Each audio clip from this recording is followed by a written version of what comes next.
శ్రీ గురుదేవాయ నమః. ఓం శ్రీ గురుదేవాయ నమః. అవిరోధితయా కర్మ అవిరోధితయా కర్మ న అవిద్యాం వినివర్తయేత్. న అవిద్యాం వినివర్తయేత్. విద్యా అవిద్యాం నిహంత్యేవ.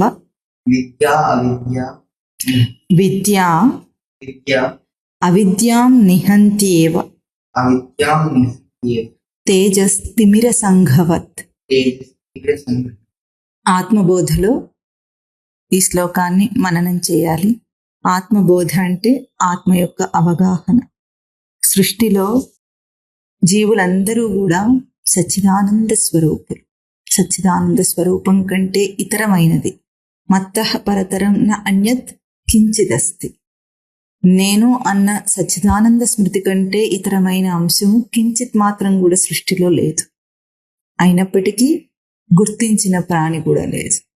అంతర్యామిగా జీవులందరిలో అధిష్టాన లక్షణమైన తత్వమే ఉండగా గుర్తించలేని వారికి గురువు యొక్క ఆవశ్యకత.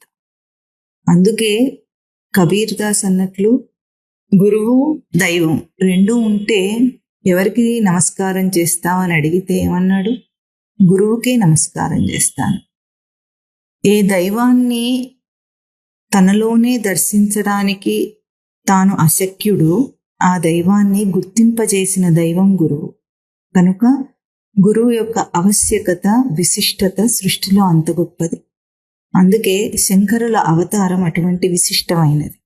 అంతర్యామిగా అధిష్టాన లక్షణం ప్రవర్తిస్తూ ఉండగా కూడా, స్పష్టంగా ప్రవర్తిస్తూ ఉండగా కూడా ఆ గడులు తప్పి జీవులు ప్రవర్తించలేకపోయినప్పటికీ గుర్తించలేకపోతున్నారు.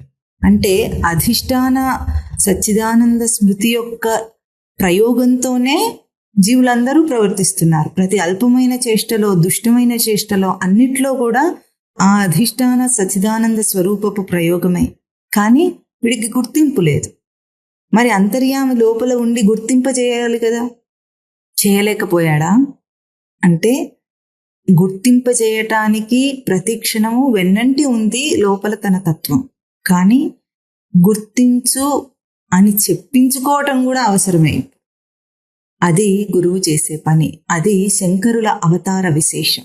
శంకరులు అవతరించి ఈ భూమి మీద ఏం చేశారంటే, ఈ అధిష్టాన తత్వాలు ఇక్కడ ప్రవర్తించినవు ఆ అధిష్టానాన్ని ఎత్తి చూపించి జీవులందరికీ అది ఆధారమై ఉన్నదని ఎత్తి చూపించటానికి ఆత్మబోధ చేశారు.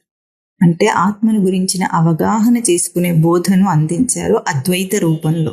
అంటే తనకంటే వేరొక సృష్టి పదార్థం కానీ, విషయము కానీ, ఇంకేది కానీ ఇక్కడ లేదు. తాను చూస్తున్నది ఏదైనా తన స్వరూపమే. తనకంటే ఇతరమైన దాన్ని తాను చూడలేడు, వినలేడు, స్పర్శించలేడు, ఆఘ్రాణించలేడు, తన గ్రహింపుకు తీసుకోను లేడు. అది లేకనే పోతే గ్రహింపుకు ఎట్లా తీసుకుంటాడు? కనుక ఇక్కడ ఆత్మబోధ యొక్క విశిష్టత ఏమిటంటే, ఉండగా మళ్ళీ ఎందుకు చెప్పటం అని అడగకూడదు. దానివల్ల ఎవరికి ఒరిగింది అన్నది మీమాంస కాదు. అందుకునే వాడికి సంస్కారం ఉంటే గురువు బోధ అందుతుంది. సంస్కారం లేకపోతే అందదు. గురువుల యొక్క బోధ ఎప్పుడు ఎట్లా ఉంటుంది? వినేవాడి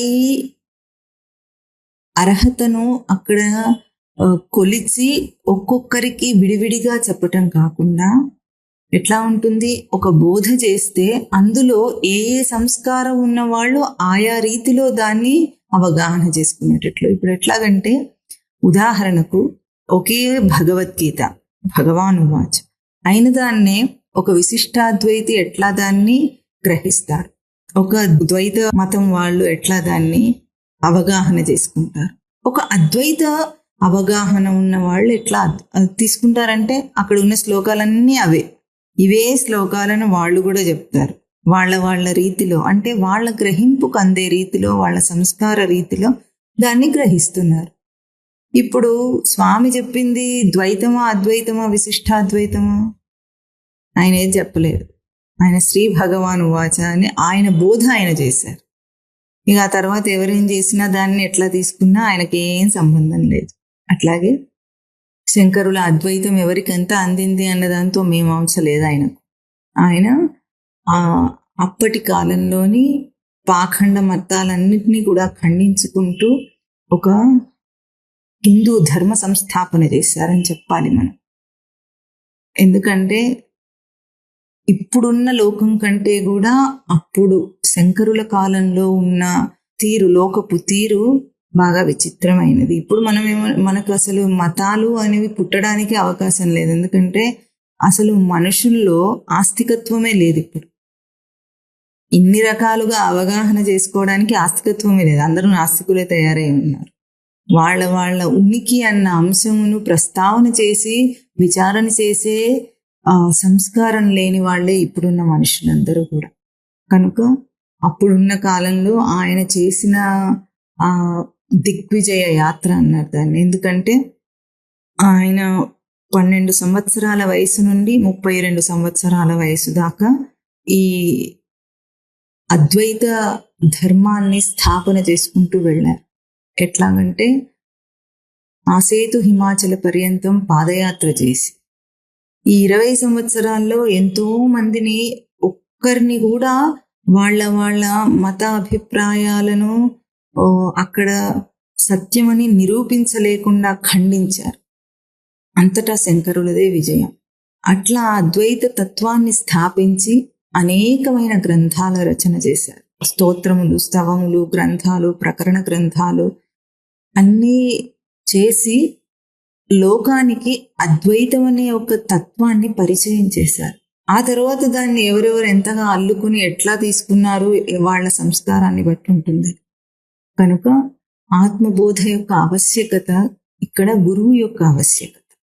కేవలము ఒక గ్రంథం కాదు, ఇది గురువు యొక్క ఆవశ్యకత. ఇందులో ఎంతో సులభంగా అసలు పెద్ద కష్టపడి విచారణ చేసే అవసరం లేకుండా చిన్న చిన్న ఉపమానాలతో తన స్వరూపాన్ని చూపించే ప్రయత్నం చేశారు శంకరులు. కించిత్ మాత్రమైన జిజ్ఞాస ఉంటే ఒక సాధకుడికి ఆత్మబోధ శ్లోకాలన్నీ కూడా ఎట్లా ఉంటాయంటే సరళమైన భాష, సరళమైన ఉపమానాలు, కష్టపడక్కర్లేదు దానికి.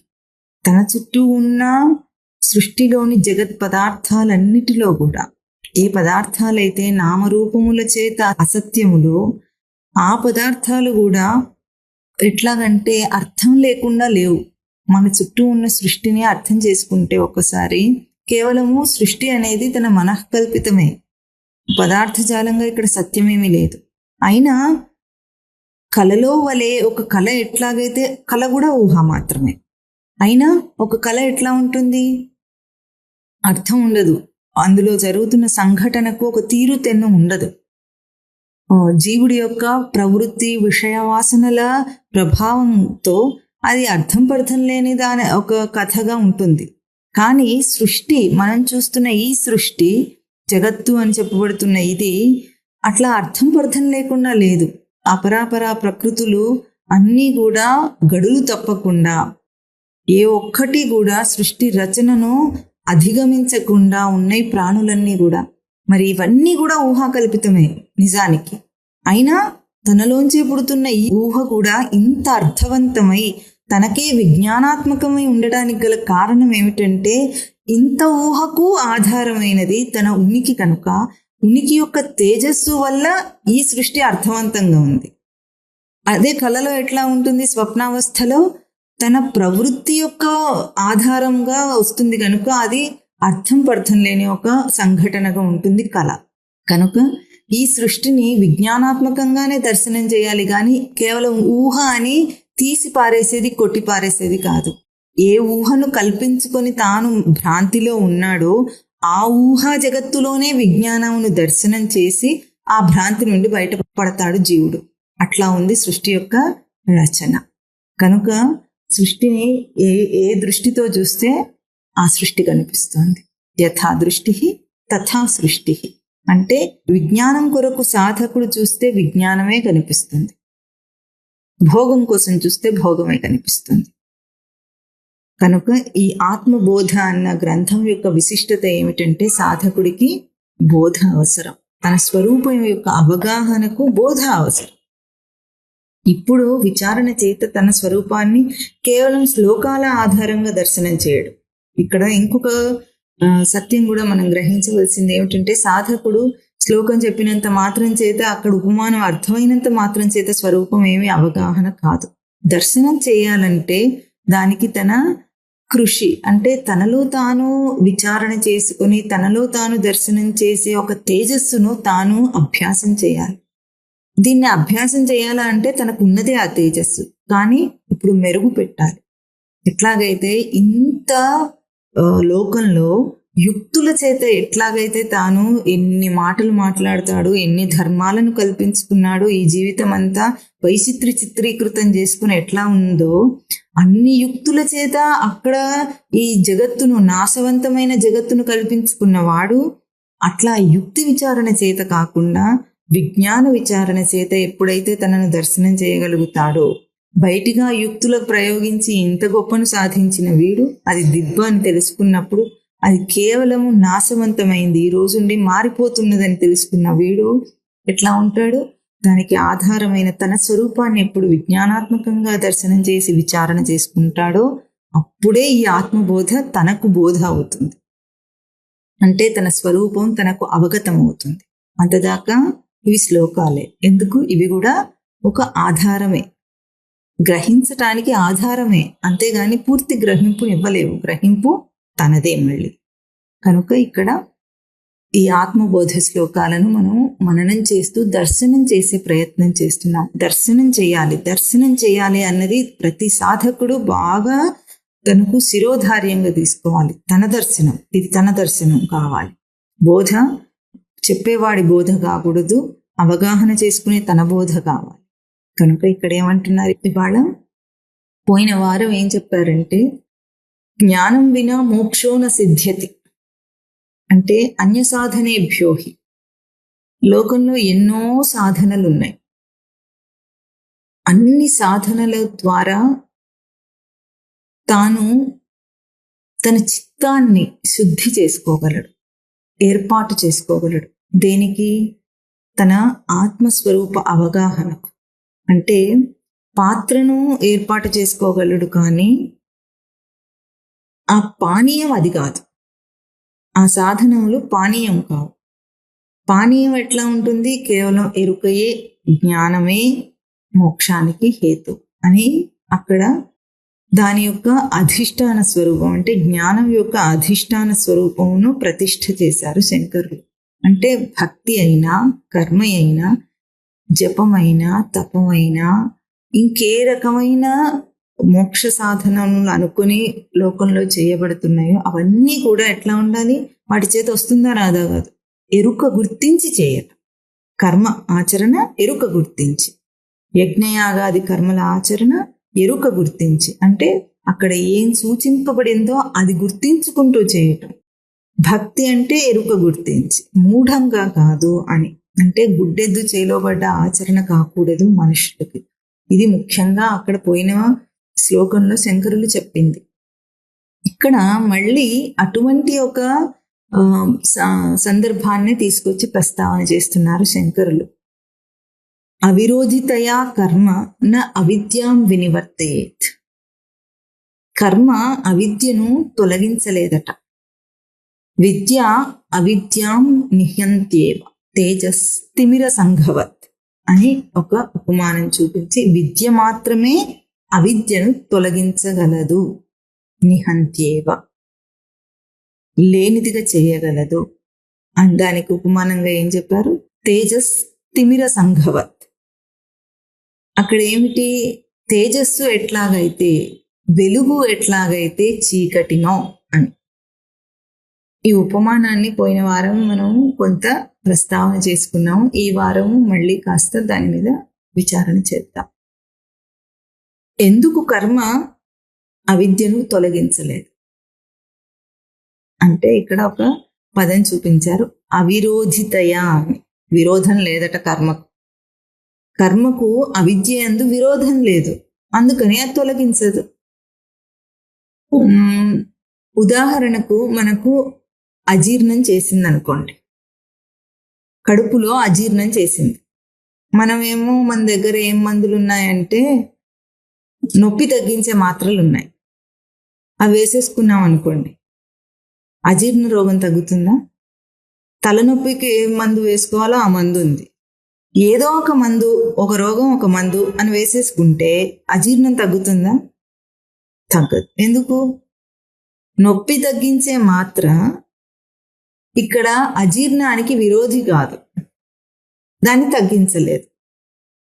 అట్లాగే పరమస్వామి వారు ఒక ఉపమానం చెప్పేవారు హాస్యంగా. ఏమిటి? తలకు నొప్పి వస్తే మోకాలికి మందు రుద్దుతున్నట్ట వీడు. ఎందుకు తగ్గదు? స్థానమే తప్పు కనుక. ఎక్కడ ఆ ప్రయత్నం చేస్తున్నాడో ఆ స్థానమే తప్పు కనుక. అట్లాగే బాగా ఎండ కాస్తుంది అనుకోండి, ఎండకు అక్కడ మనం సేద తీరాలంటే ఏం చేయాలి? నీడలోకి వెళ్ళాలి. నీడలోకి వెళితే ఆ నీడ ఎండ తీవ్రతకు విరోధించి అక్కడ మనను సేద తీరుస్తుంది. అంతేగాని ఎండ బాగా కాస్తుంది కదా అని మనం ఏం చేస్తాం? వేడివేడిగా టీ తాగితే సేద తీరుతుందా?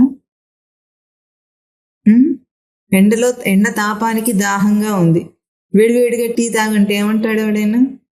పైనుండి తాపంతో చచ్చిపోతుంటే ఓ పక్క ఇంకా వేడివేడిగా నువ్వు ఇస్తానంటే అది ఎట్లా ఉంటుంది? అగ్నికాజ్యంలాగా ఉంటుంది. అంటే ఆ తాపమును అది సేద తీర్చలేదు. చల్లగా కొబ్బరి నీళ్ళు తాగితే, మజ్జిగ తాగితే ఎట్లా ఉంటుంది? ఆ తాపాన్ని తగ్గిస్తుంది.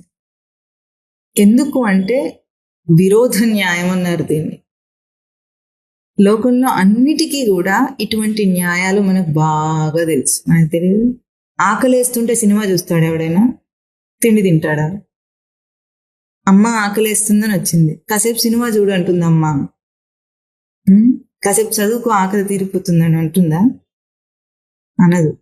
చదువుకుంటే పుట్టకున్న ఆకలి తీరదు.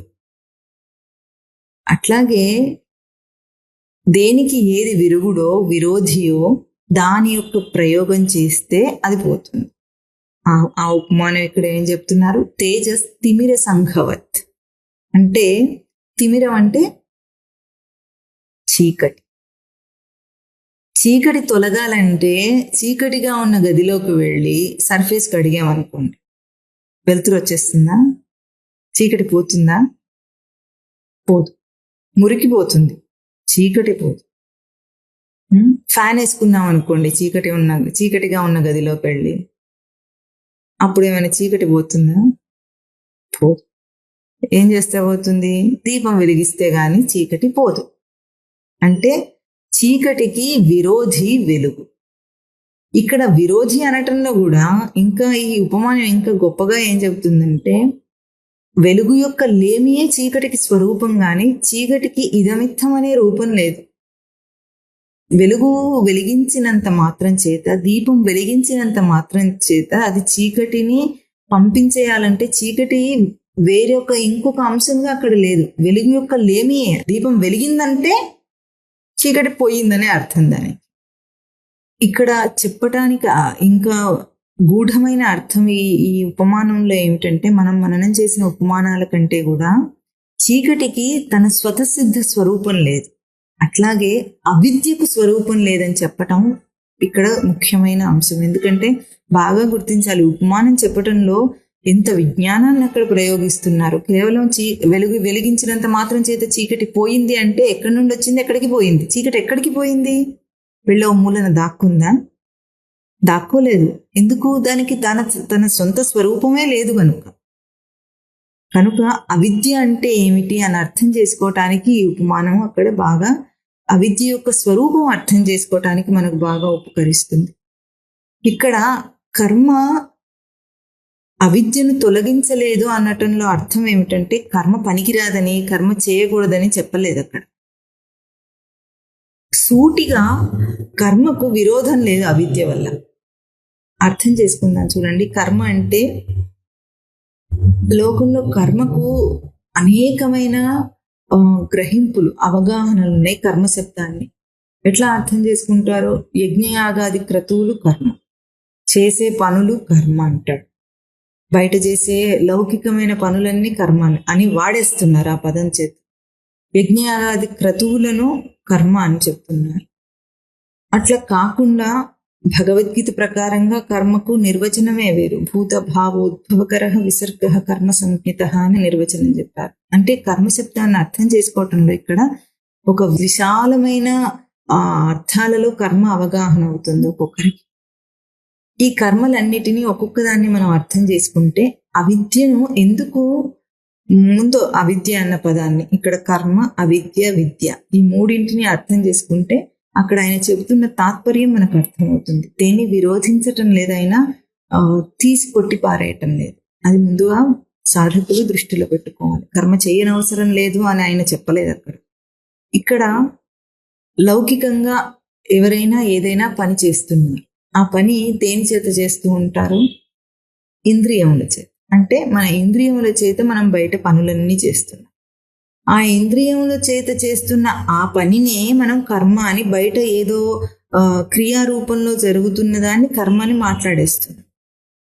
ఇప్పుడు ఇది కర్మయా లేక దీనికి ఈ బయట జరుగుతున్న ఒక పనికి, అంటే ఒక ఇక్కడ చెత్త పడింది అనుకోండి, నేల మీద చెత్త ఉంది.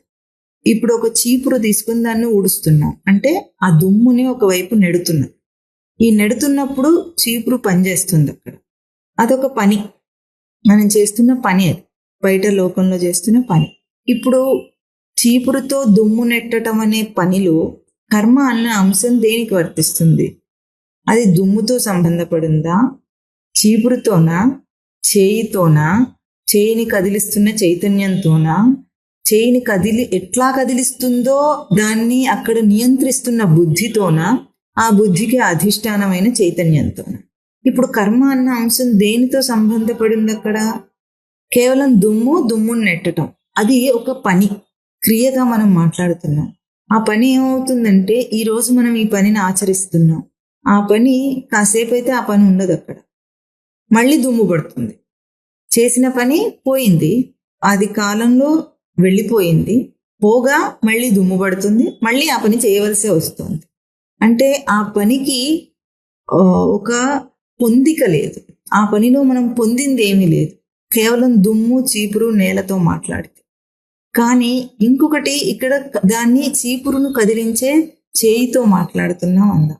ఆ చేయి ఏమిటి? ఇప్పుడు చేయి యొక్క కదలిక ఇంద్రియ చేష్ట, ఇది కర్మేంద్రియం. కర్మేంద్రియం చేస్తున్న చేష్ట చేయి యొక్క కదలిక. దీనితో మాట్లాడినా కూడా దీనిలో లోపలగా చేయి చేస్తున్నది అంటే మాత్రం ఆ చేత వెళ్ళిపోయేది. కానీ చేయి చేయటమే కాకుండా ఇక్కడ అంశం గుర్తించవలసింది ఏమిటి? ఆ చీపురును కదిలించే చేయి యొక్క కదలిక ఎట్లా చేయబడింది అన్న అంశమును ఒకవేళ పరిగణలోకి తీసుకోకపోతే ఆ చేయి యొక్క చేత కూడా పోతుంది. మనం ఈ చేత్తో ఎన్నో చేష్టలు చేశాం ఇప్పటికీ, అవేవి ఇప్పుడు లేవు, ఎక్కడా లేవు, అన్నీ పోయినాయి, గతంలోకి వెళ్ళిపోయింది, నాస్తి. కానీ ఎట్లా చేశాను అన్న దాన్ని బట్టి అది కర్మగా పరావర్తనం అవుతుంది.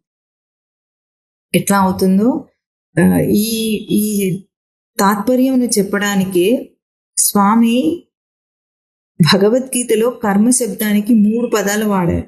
కర్మణోహ్యపి బోద్ధవ్యం, బోద్ధవ్యం చ వికర్మణ, అకర్మణశ్చ బోద్ధవ్యం, గహన కర్మణో గతి. కర్మ యొక్క గతి, కర్మ యొక్క ప్రవర్తన గహనం అట తెలుసుకోవటం. అంటే పండితులు కూడా తెలుసుకోలేరు కర్మ యొక్క విశిష్టత ఏమిటని. ఇక్కడ మనం ఇప్పుడు మననం చేస్తున్న ఉదాహరణ ఇక్కడ మనం ఈ శ్లోకంతో అర్థం చేసుకుంటే కర్మ అకర్మ వికర్మ అని 3 పదాలు వాడాడు అక్కడ స్వామి. ఏమేమి తెలుసుకోవాలి? కర్మను తెలుసుకోవాలట, వికర్మను తెలుసుకోవాలట, అకర్మను కూడా తెలుసుకోవాలట. ఈ 3 పదాలలో ఆంతర్యం ఏమిటో స్వామి ఎట్లా దాన్ని ప్రయోగం చేశారో, దాని తర్వాత కర్మణి అకర్మ యః పశ్యేత్ అకర్మణి చ కర్మయః సహ బుద్ధిమాన్ మనుష్యేషు, మనుష్యేషు సహ బుద్ధిమాన్. కర్మలో అకర్మను, అకర్మలో కర్మను ఎవరైతే దర్శనం చేస్తారో వాడు బుద్ధిమాన్ అని అన్నాడు. అంటే కర్మ యొక్క వైశాల్యం, విశాలత్వం ఎంత విస్తీర్ణమో ఈ దేహధారిగా మనుష్యులు తిరుగుతున్న సృష్టిలో మనం బాగా ఆ విశిష్టతను గుర్తించాలి. ఇక్కడ మనము ఎప్పుడైతే చీపురుతో చేతి యొక్క చేష్టతో పోల్చుకొని దర్శనం చేస్తున్నాము, బయటగా జరిగింది ఏమిటి తనకు అంటే కేవలం ఒక క్రియ. చెప్పాలంటే ఇక్కడ భగవద్గీత శ్లోకం ప్రకారంగా వికర్మ అంటే అక్కడ తనను గురించిన అంశమేమి ప్రస్తావన చేయకపోతే, కేవలం దుమ్ము, చీపురు, నేల ఈ మూడింటినే ప్రస్తావన చేస్తే అది కర్మ అనే పదమును అధిరోహించటానికి, ఆ ప్రయోగం చేయటానికి అక్కడ పనికిరాంది.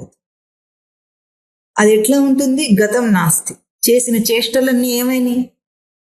ఇంద్రియములను కదిలించుకొని, పలికించుకొని, ఆడించి చేస్తున్నప్పటి నుండి దేహము ఈ రోజు దాకా ఎన్ని చేష్టలను ప్రతి ఇంద్రియం ద్వారా చేసి ఉంటుంది.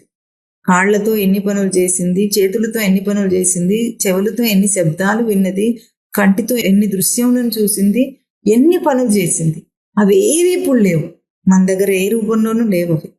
కానీ అవి కర్మ అన్న హోదాను పొందటానికి మనం అక్కడ ప్రస్తావన ఏం చేయబడాలి? తన ఇంద్రియ చేష్టను ప్రస్తావన చేయాలి. ఆ ఇంద్రియ చేష్టను ప్రస్తావన చేస్తే అది కర్మ అన్న హోదాను పొందుతుంది ఆ పని. ఎందుకు? చేసేవాడి యొక్క ప్రస్తావన అక్కడ ప్రసక్తి వచ్చింది. కర్మ శబ్దానికి ఎప్పుడు కూడా ఇంకొక స్వరూపం ఏమిటంటే, కర్మను మాట్లాడితే కర్తా స్వరూపాన్ని మనం మాట్లాడాలి. కేవలం కర్మను మాట్లాడితే కర్త లేకుండా కర్మ లేదు అక్కడ. ఎప్పుడు కేవలం వ్యవహారంతో పోల్చి మాట్లాడినప్పుడు. అంటే ఇప్పుడు అక్కడ ఊడవబడింది, ఎవరు ఊడ్చారు అని అడిగేస్తాం. ఫలానా వ్యక్తి ఊడ్చాడని చెప్పాము మనం. ఆ వ్యక్తి యొక్క ప్రస్తావనతో ఆ కర్మకు అక్కడ వ్యవహారంగా పూర్ణత్వం వచ్చింది.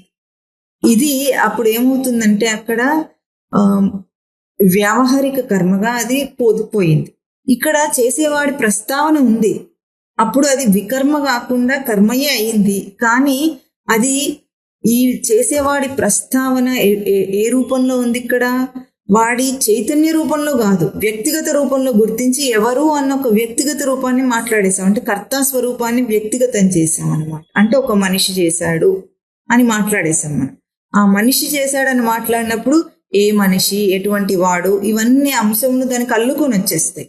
వాడు ఏ ప్రవృత్తితో చేశాడు, ఎట్లా చేశాడు అని ఇవన్నీ అల్లుకొని దాని వెనకాల వచ్చేసింది.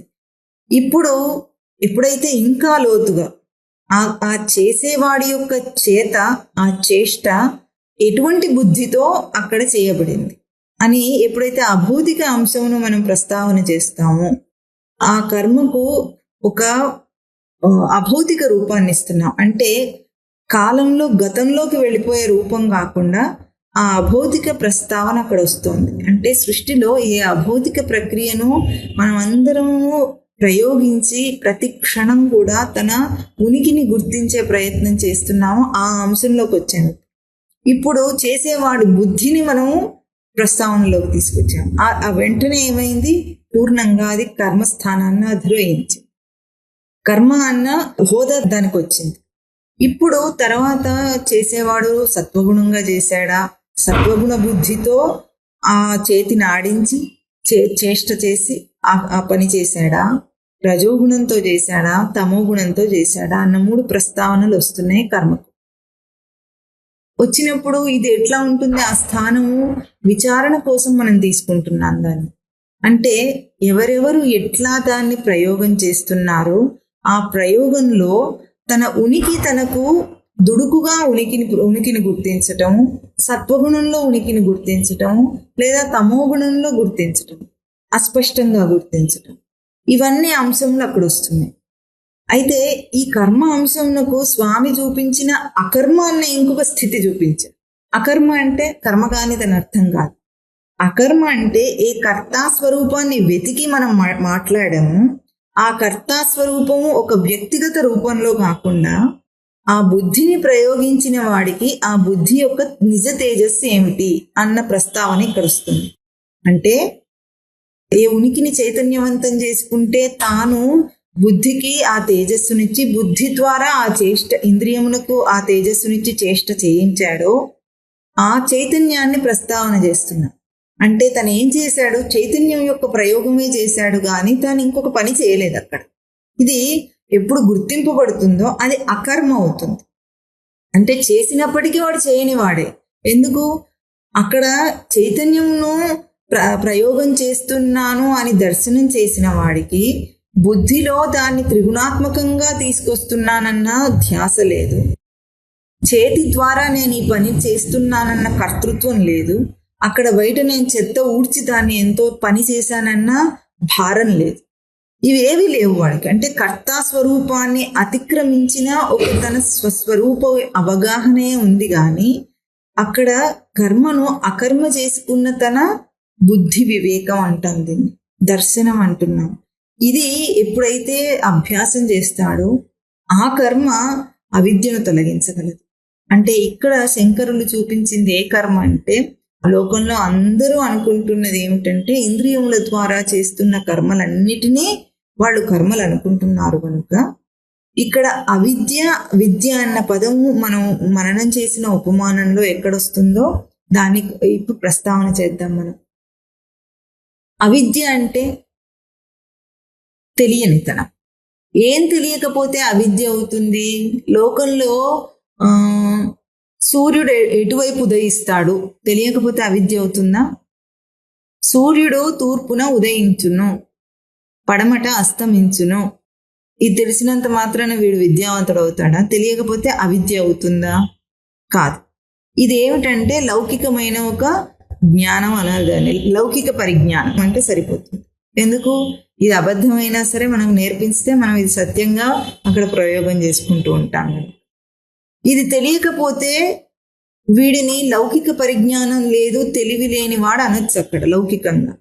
కానీ ఇది వీడికి అవిద్యా స్వరూపం ఏం కాదు. అట్లాగే చెట్టు ఎట్లా ఆహారం తయారు చేసుకుంటుంది ఫోటోసింథసిస్ అనే ఒక ప్రాసెస్ని నేర్పిస్తారు చిన్నప్పుడు. సూర్యరశ్మి ద్వారా ఆకులలో ఉన్న ఆకుపచ్చని క్లోరోఫిల్ అనే ఒక రసాయనం ద్వారా అది ఆహారాన్ని తయారు చేసుకుంటుంది, వేళ్ల నుండేమో నీళ్లు తీసుకుంటుంది అని ఇది ఒక అక్కడ ప్రక్రియను నేర్పించారు. ఇది తెలియకపోతే అవిద్య అవుతుందా? తనకేమైనా నష్టం అయి తెలియకపోతే ఏం లేదు. ఆకులు చెట్లు ఎట్లా ఆహారాన్ని తయారు చేసుకుంటున్నాయో తెలియకపోయినా చక్కగా ఆకుకూరలు కొనుక్కొని తినేస్తే పుష్టి వచ్చేస్తుంది, బతికేస్తున్నాడు. ఇది తెలియకపోతే తనకు నష్టమేం లేదు, తెలుసుకోవాల్సిన అవసరం కూడా లేదు. అట్లాగే లోకంలో ఏ పరిజ్ఞానములన్నీ మనం తెలుసుకున్నాము, నేర్చుకున్నాము, నాలెడ్జ్, లోకంలోని విషయ పరిజ్ఞానం ఎంతగా మనం కూర్చుకున్నామో ఇవేవి తెలియకపోయినా మనిషికి నష్టం ఏం లేదు, బ్రతుకుకి ఢోకా ఏం లేదు, వాడు బ్రతకగలడు.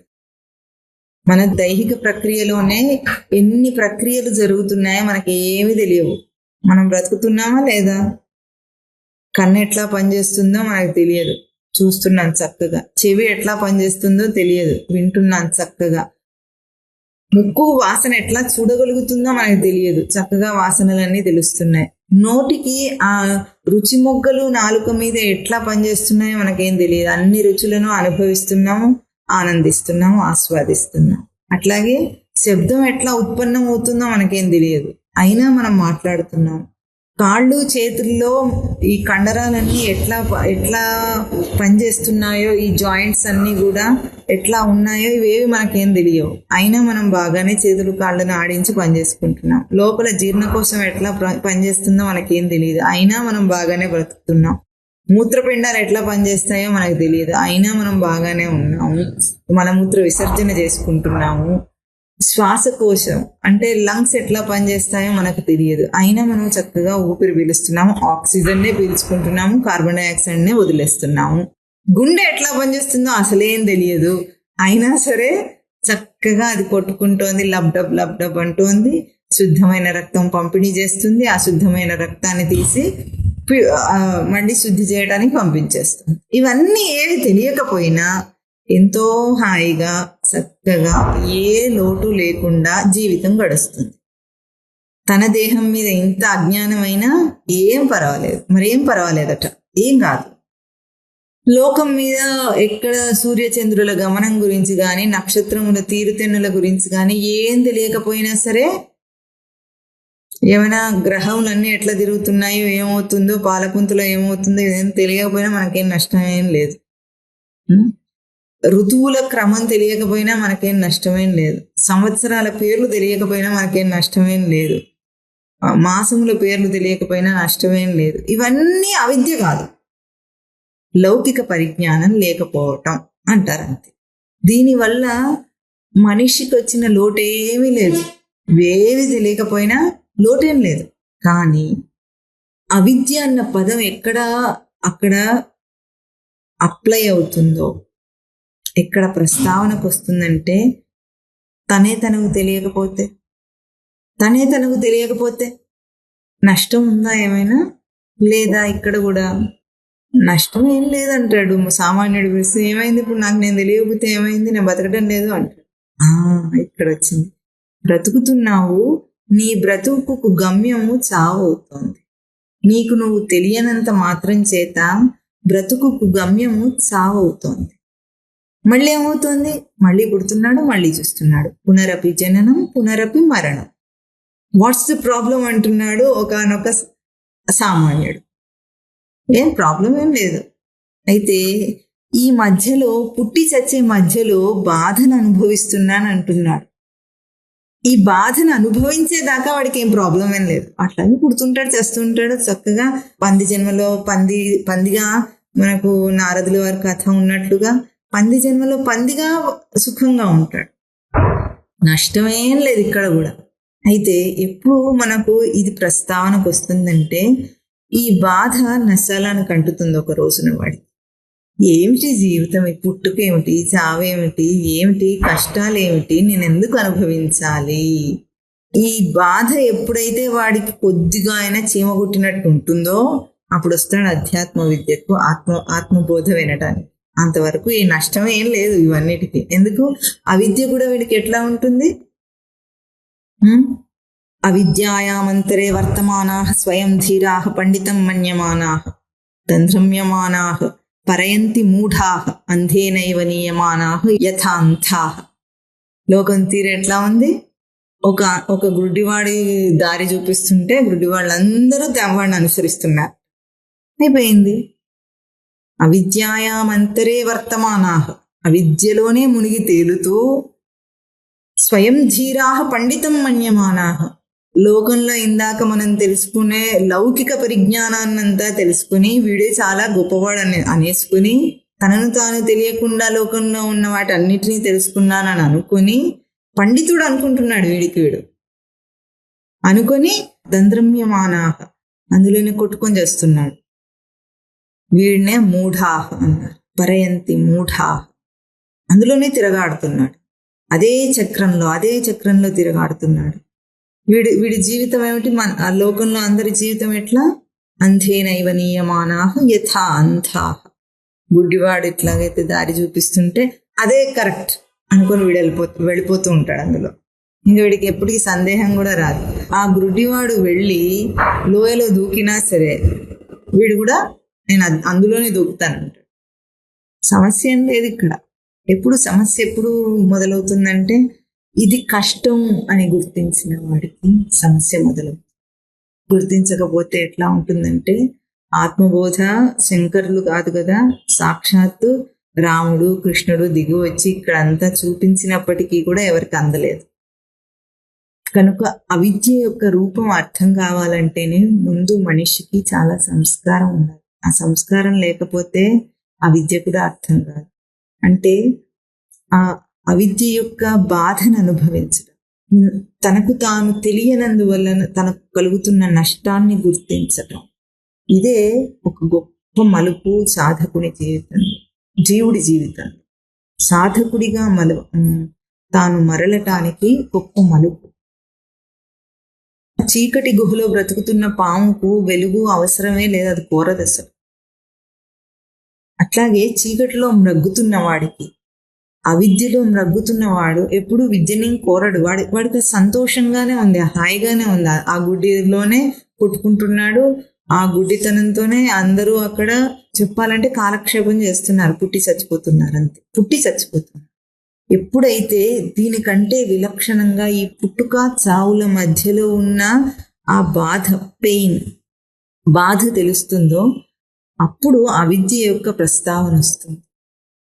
అన్నీ తెలుసుకుంటున్న నేను, ఇంత గొప్పలు సాధించిన నేను, నా గమ్యం ఏమిటి, నా జీవిత గమ్యం ఏమిటి? స్వామివారు ఎప్పుడు ఒక ఉపమానం చెప్తూ ఉంటారే, సైంటిస్టులందరూ కూడా ఒక సభ పెట్టారట, సంతాప సభ. ఎవరో చనిపోతే సంతాప సభలో ఏం మాట్లాడుకుంటున్నారు? ఎన్నో తెలుసుకున్నాం, ఎన్నో సాధించాము లోకంలో, కానీ ఈ చావు విషయంలో మనందరం కూడా అజ్ఞానులమే, మనకి ఏమీ తెలియదు అన్నట్టు.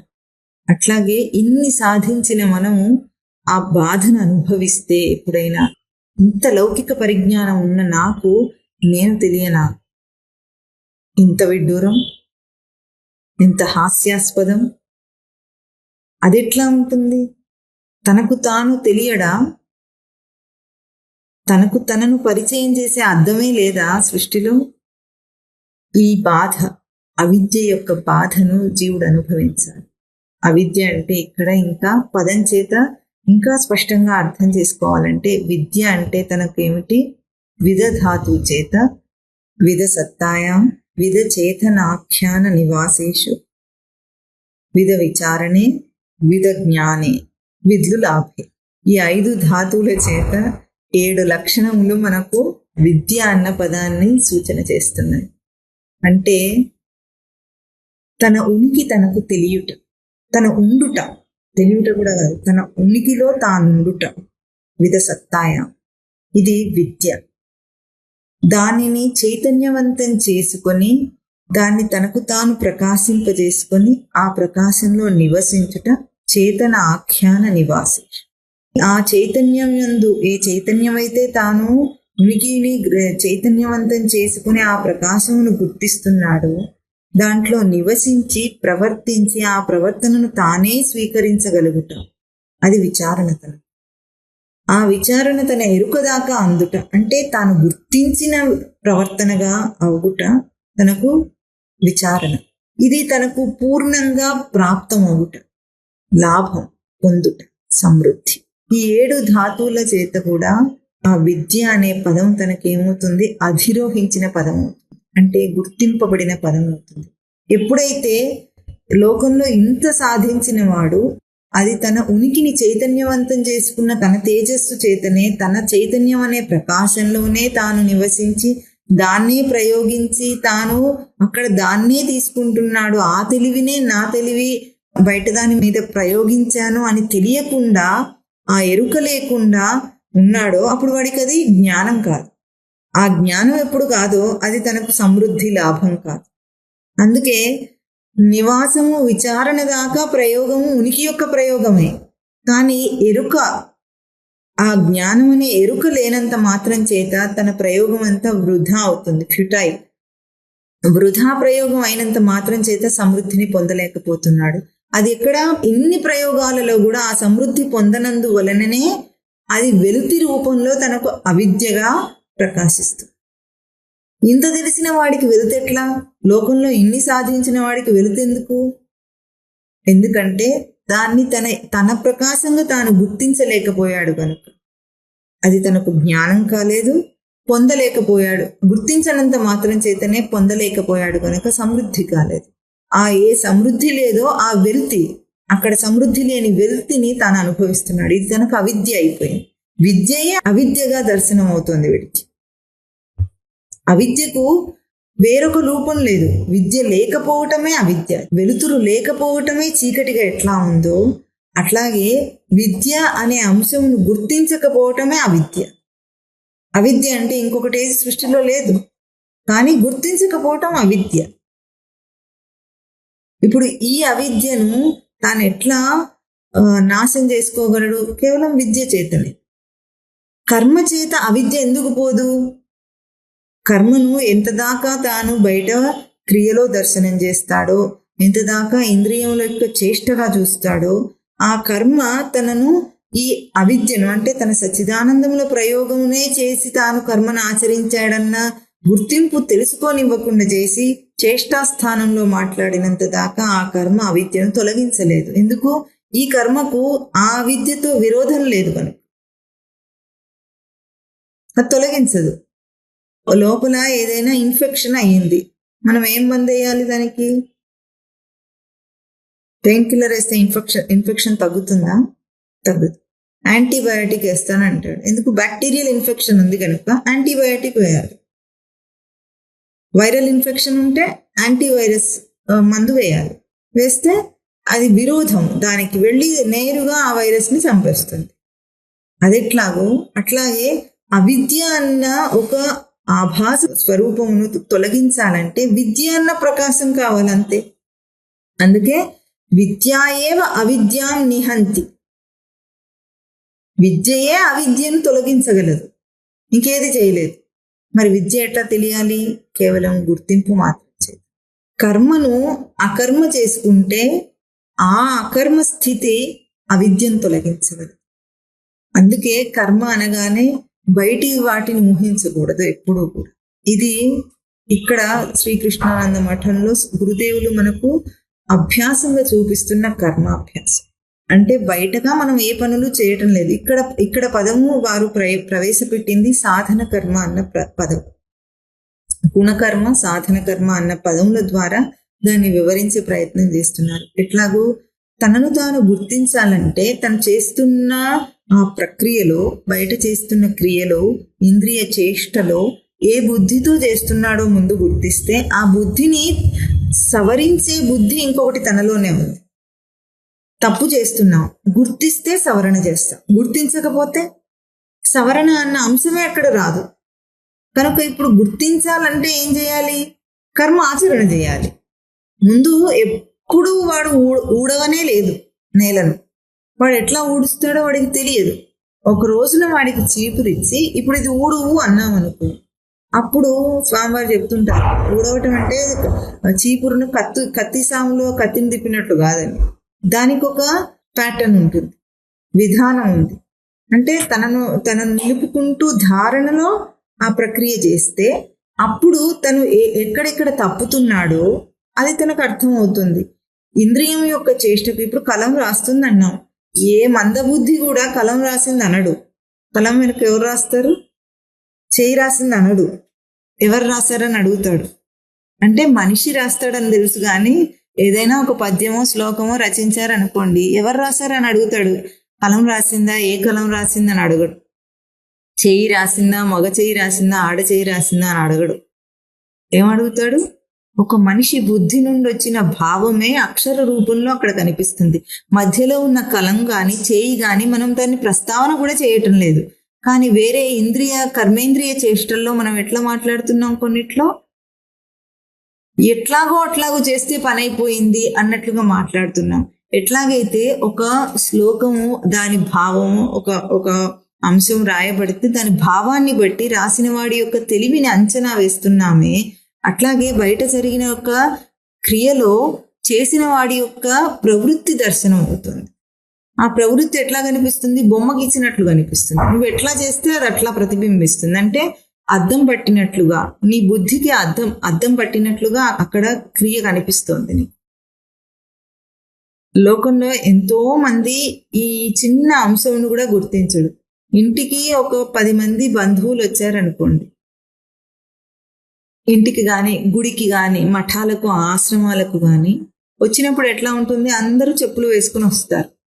ఆ చెప్పులు విప్పడానికి ఒక చోటును ఏర్పాటు చేస్తే కూడా, అక్కడ బోర్డు వేసి రాసినా కూడా, అది చూసి ఆ చోట్లో ఆ చెప్పులను ఒక పద్ధతి ప్రకారంగా విడిచి అప్పుడు వెళ్ళి కాళ్ళు గడుక్కొని లోపలికి వెళ్ళాలన్న ఇంగిత జ్ఞానం కూడా మనుషులకు ఉండదు. మనం అక్కడ ఏర్పాటు చేసినా కూడా అక్కడ వాడు విడవకుండా ఏం చేస్తాడు? ఇక్కడో చెప్పు, అక్కడో చెప్పు, వంకర టింకరగా ఒక వరుసలో లేకుండా పారేసి వెళ్ళిపోతుంటారు. ఇప్పుడు దీన్ని బట్టి మనకి ఏమర్థం అవుతుంది? అక్కడ అన్ని చెప్పుల జోళ్లు చూసినప్పుడు ఒకానొక చోట ఒకటి మాత్రం భద్రంగా చక్కగా విడువబడి ఉంటుంది. ఒకటేమో ఒక చెప్పిటు, ఒకటి తూర్పున, ఒకటి పడమరకు మొహం చూస్తూ ఉంటుంది. ఒకటి ఉత్తరానికి, ఒకటి దక్షిణానికి. అట్లా ఉన్న జోళ్లు చూస్తే అక్కడ కేవలం చెప్పు విడవటం, వెళ్ళిపోవటం అయిపోయింది.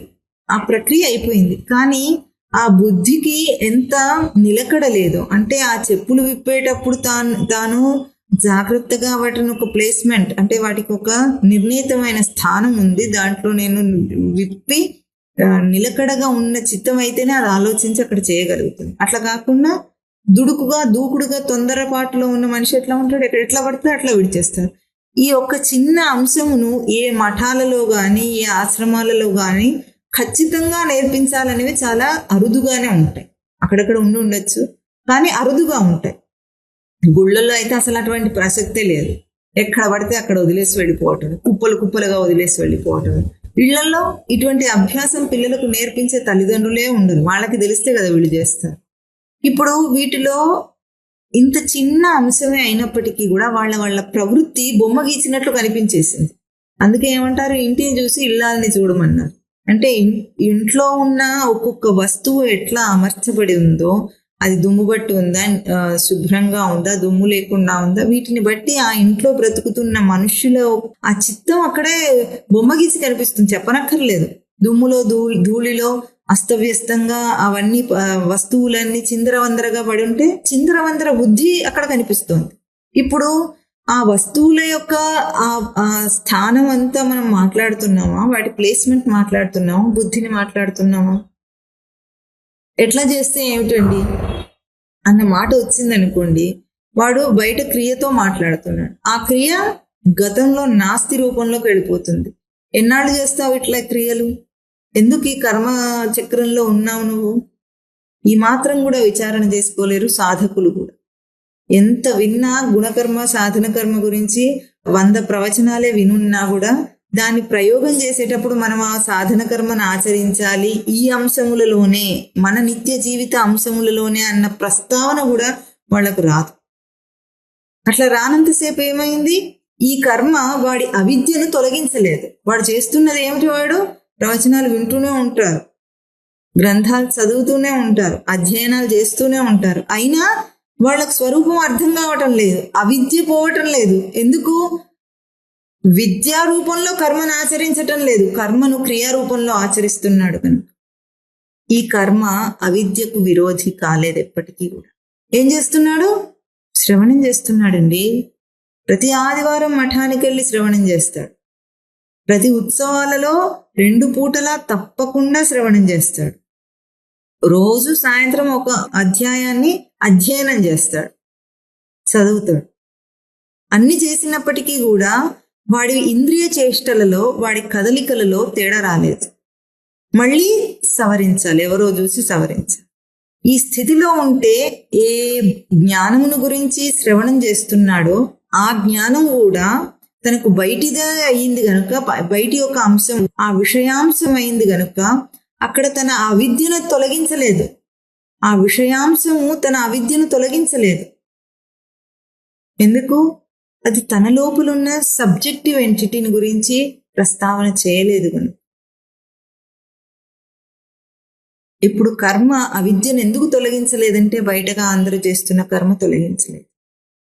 అందుకే స్వామి కర్మను తెలుసుకోవాలి, వికర్మను తెలుసుకోవాలి, అకర్మను కూడా తెలుసుకోవాలని అంటున్నాడు.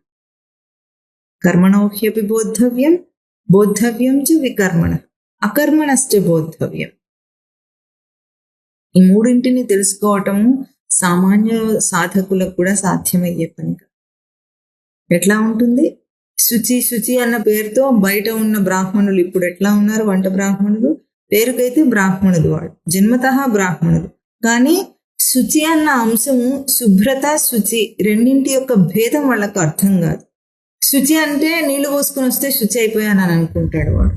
బాత్రూంలోకి వెళ్ళి 5 నిమిషాల్లో బట్ట కూడా ఉతికేస్తాడు, వాడు కూడా స్నానం చేసేస్తాడు.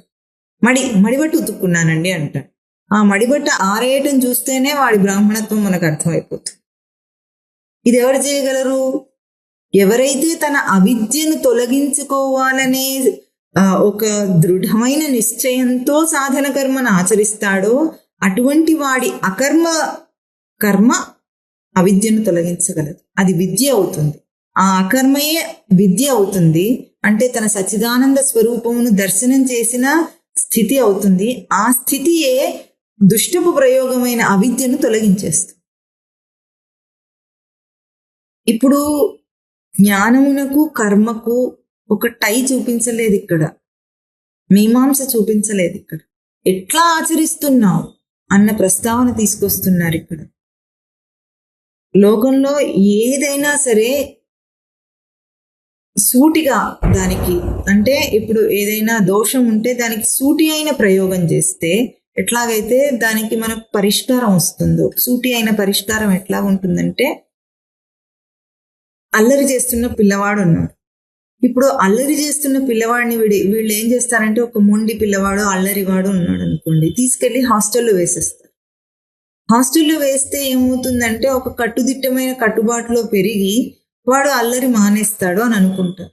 అక్కడ స్కూల్ కూడా ఉంటుంది, ఆ హాస్టల్తో పాటు స్కూల్ కూడా ఉంటుంది కాబట్టి చదువుకుంటే వాడికి అల్లరి పోతుందని అనుకుంటాడు. కానీ ఆ అల్లరికి కారణము కేవలము ఈ లౌకికమైన పరిజ్ఞానము ద్వారా చెప్పే చదువులలో పోదు ఆ అల్లరి. ఈ కట్టుదిట్టంలో వాడు ఏం చేస్తాడో అల్లరిని అనస్తాడో అప్పటికప్పుడు తాత్కాలికంగా, కానీ అల్లరి బుద్ధి వాడికి పోదు. ఈ అల్లరి బుద్ధి పోవాలంటే ఏం చేయాలి?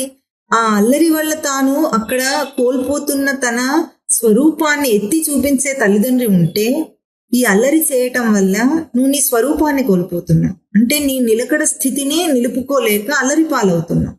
నీ స్వరూపపు స్థితి దుష్టమైపోతుంది అని చూపించగలిగితే నీది స్థితి కాదు, దోషమైన స్వరూపపు స్థితి నీది కాదు. అల్లరి అనే నీ అంశము నీ స్వరూపానికే అది దోషం అవుతుంది అని తెలియజేసేటట్లుగా చెప్పితే వాడిని హాస్టల్లో వేసి కట్టుదిట్టంలో ఉంచాల్సిన అవసరం లేదు. ఎప్పుడు ఈ సత్యం వాడికి అర్థమవుతుందో వాడంతట వాడే నిగ్రహించుకుంటాడు అల్లరిని. ఇది సూటి అయిన ప్రయోగం. అట్లా కాకుండా దొంగ తిరుగుడు మార్గాల్లో వీళ్ళు ఏ కష్టము పడకుండా హాస్టల్లో పారేస్తే వాడే బాగుపడతాడు అని అనుకో, బాగుపడడు. ఎందుకు? అక్కడ అల్లరి అనే అంశం వల్ల వాడికి వస్తున్న నష్టం ఏమిటో వాడికి అర్థమవుతుంది. కేవలం అల్లరి వల్ల బయట లౌకిక చదువులు రావటం లేదు, ఆ లౌకిక చదువు రావాలనుకుంటే అక్కడ వాడికి వస్తుంది కాక, కానీ అల్లరి బుద్ధి మాత్రం మారదు. ఇంకో రూపంలో అల్లరి వ్యక్తం అవుతుంది. అంటే ఏ దోషానికి దాని పరిష్కారం సూటిగా ఇవ్వటం అన్నది ఇక్కడ అంశం. అవిద్యకు విద్యయే పరిష్కారం. ఆ విద్యను ఎక్కడ దర్శనం చేస్తాడు జీవుడు అంటే, కర్మ యొక్క విశిష్ట స్థానాన్ని మనం ఇక్కడ ప్రస్తావన చేస్తే మనకు అర్థమవుతుంది. లోకంలో ఎన్ని యజ్ఞయాగాది క్రతువులు చేసినా, తనకు పుణ్యం వస్తుందనుకొని చేయబడే పుణ్యకర్మలు ఎన్ని చేసినా కూడా అవిద్య మాత్రం పోదు. సాధకుడిని అనుకుని సాధన కర్మనే చేస్తున్నానని అనుకున్నప్పటికీ కూడా తన సచ్చిదానంద లక్షణముల యొక్క ప్రయోగ స్థానాన్ని దర్శనం చేయకపోతే, బయట క్రియారూపంలో కూడా దాన్ని వ్యక్తం చేయకపోతే, అంటే సాధన కర్మగానే ప్రతి కర్మను ఆచరించకపోతే వాడు అవిద్య పోదు. అంటే స్వరూప దర్శనం రాదు. అవిద్య అంటే స్వరూపం తెలియకపోతే, విద్య తన నిజ స్వరూపం. ఆ విద్య యొక్క నిజ స్వరూపం గుర్తించలేకపోవటం అవిద్యకు రూపం. ఇది పోవాలంటే కేవలం నిజ స్వరూపాన్ని నిలిపే కర్మాచరణే చేయాలి. అందుకే కర్మ అనగానే ఇక్కడ కర్మ చేయొద్దన్నారంటే బయట చేసే పనులన్నీ ఆపేసి ముక్కు మూతి మూసుకొని విద్య వల్ల పోతుందంటే మరి విద్య ఎట్లా వస్తుంది ఇప్పుడు వీడికి? పోనీ శాస్త్రాలన్నీ నేర్చేసుకుంటే విద్య వస్తుందా? అది విద్య కాదు. అదేమవుతుంది? శాస్త్ర పరిజ్ఞానం అవుతుంది వాడికి. మరి అవిద్య విద్య ద్వారానే పోతుంది. విద్య ఎట్లా వస్తుంది వీడికి? ఏ రూపంలో విద్య వ్యక్తమవుతుంది వీడిలో అంటే? బుద్ధ ఏమిటది? నోటితో చెప్పు. విచారణ కేవలం విచారణలో వచ్చిన విద్య క్రియలలో ఉన్న అవిద్యను తొలగించగలదా? ఎట్లా ఉంటుందంటే, మొన్న ఒక అతను ఏమన్నాడంటే, తన అలవాట్లను మార్చుకోమని చెప్పామనుకోండి. నాకు అర్థమవుతుంది మీరు చెప్పేది, బాగా విలువ అర్థమైంది. కానీ నాకేమనిపిస్తుందంటే, మనసులో ఉంటే చాలు కదా, బయటికి నేను మారవలసిన అవసరం ఏమిటి అంటాడు. మనసులో విశ్వాసం ఉన్నంత మాత్రం చేత బయటికి ఆచరణలు లేకపోతే మనం మారిపోయిందంటాం. నాకంతా వచ్చు కానీ నేను పరీక్షలను రాయను అన్నాడు అనుకోండి. వాడిని ఫెయిల్ చేస్తామా, పాస్ చేస్తామా? ఉపమానాన్ని ఉపమాన స్థానంలో అర్థం చేసుకోవాలి. ఫెయిల్ చేస్తుందా లోకంలో అందరూ పాస్ చేస్తారా వాడిని? ఒకవేళ ఒక్కోసారి ఎట్లా ఉంటుందంటే, వాడు అంటే వాడు తెలివైన వాడని తెలిసినా ఉపాధ్యాయుడికి వాడిని పాస్ చేసే స్వేచ్ఛ ఉండదు. ఎందుకు? వాడు ఏం రాయలేదు. ఎందుకు? వాడికి వచ్చిన దాన్ని వ్యక్తం చేస్తేనే మనం పెట్టిన ఆ పరీక్షలో వాడు పాస్ అయినవాడు. ఇది లోకంలోని ఒక పరీక్షా విధానాన్ని మనం అనుసరిస్తున్నాం. సృష్టిలో ఈ కర్మను అతిక్రమించటం అనేది ఎట్లా ఉంటుందంటే, అతిక్రమించిన వాళ్ళు కర్మను, ఇప్పుడు లోకంలో కూడా ఇంకొకటి కూడా చెప్తారు బాగా, సన్యాసులు యతులు వీళ్ళందరూ అతీత స్వరూపులండి, వాళ్ళకి నియమాలు అక్కర్లేదండి అంటారు. అతీత స్వరూపం అంటే ఎట్లా ఉంటుందంటే, ఏదైనా తాను ఆచరిస్తున్న కర్తృత్వ భారంతో లేకుండా తన స్వరూపంగా చేసుకున్నవాడు, వాడి తీరుతేనే అట్లాగా మారిపోతే దాన్ని స్వరూపం అంటారు. అంటే అప్పుడు వాడు అతిక్రమించవలసిన అవసరం లేదు. అతిక్రమించడం అంటే ఏమిటి? దాటేయటమా? చేసేసిన వాడు దాటేస్తాడంటే చేసి వదిలేస్తాడని కాదు, చేసి దాని స్వరూపం అయిపోతాడు వాడు. అంతేగాని చేసి వదిలేస్తాడని అర్థం కాదు అక్కడ. అప్పుడు సన్యాసులు యతులు ఎట్లా ఉంటారు? ఏదైతే అభ్యాసం చేశారో అది వాళ్ళ స్వరూపం అయి ఉంటుంది. సాధకుడేమో సాధన చేత దాన్ని సాధిస్తూ ఉంటాడు, వీళ్ళేమో సాధించిన స్వరూపంలో ఉంటారు. సాధించటం అంటే ఏమిటి? అదే వాళ్ళ స్వరూపం. అక్కడ అనుష్ఠాన స్వరూపం వాళ్ళకు. ఇప్పుడు నేను చేయక్కర్లేదేమిటి? చేయక్కర్లేకపోవటం ఏమిటి? ఏ విద్యా స్వరూపాన్ని తాను దర్శనం చేశాడో తన స్వరూపం అయి ఉంది అది. మళ్ళీ ఇంకా నాకు ఇక్కడ విద్య అక్కర్లేదని అంటాడా? ఇంకా నేను ఆ విద్యలోకి వెళ్ళిపోవచ్చు, నాకు విద్య ఒకసారి అర్థమైంది అంటాడా? అన్నాడు. నాకు వెలుగంటే ఎట్లా ఉంటుందో తెలుసు, ఇంకా నేను చీకట్లోనే బతుకుతానంటాడా? వెలుగు తెలిసిన వాడు చీకట్లో బ్రతకడు. వెలిగించుకోవటం తెలిసిన వాడు చీకట్లో బ్రతకడు. వెలుగే తన స్వరూపంగా ఉంటాడు. అట్లాగే వీళ్ళందరికీ మేము ఇప్పుడు అతిక్రమించేసాం కాబట్టి మేము ఎక్కడైనా ఎటువంటి భోగాలనైనా అనుభవించవచ్చని ఈ లోకంలో సన్యాసులు బ్రతుకుతున్నారు. సన్యాసికి ఇవన్నీ అక్కర్లేదట. ఎందుకంటే అజ్ఞానం ఇంకేమైనా ఉంటుందా? జితేంద్రియుడని అయిపోయాను కాబట్టి ఇంక ఇంద్రియాలను నిగ్రహించక్కర్లేదు, నేను ఏ చేష్టలైనా చేసుకోవచ్చు అంటే దీని జితేంద్రియత్వం అంటారా? ఇంద్రియాల యొక్క ఆ ప్రక్రియనే జయించటం అంటే ఏమిటి అర్థం? ఇంద్రియ చేష్టను కాదు తాను గుర్తిస్తున్నది ఉనికి చైతన్యమునని దర్శిస్తే అది జితేంద్రియుడు.